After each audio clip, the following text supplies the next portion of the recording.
So the first thing that should be emphasized when building APIs, especially for external clients, is that there should be a lot of investment in security, in securing the APIs, in reducing the surface area exposed to cyber attacks. So for the external API, that is the first point of call.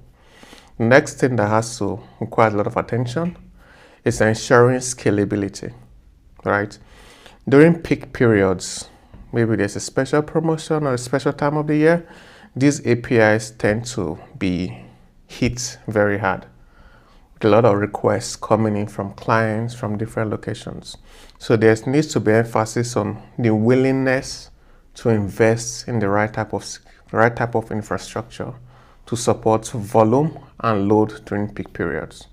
For the internal API, I think it's important to have certain standards, right? In a lot of cases, these organizations have a lot of microservices interacting within the organization that are not necessarily exposed to external clients.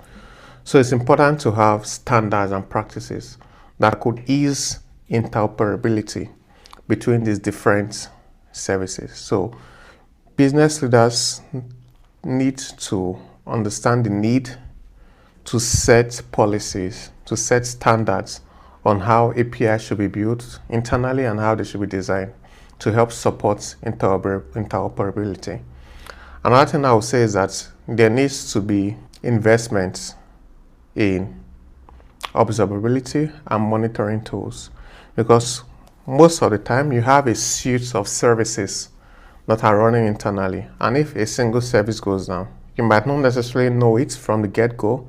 It's only at some point down the workflow that you then realize that the service is down. But you don't want to wait till you get to that point. You just need to invest in observability, alerting and monitoring tools.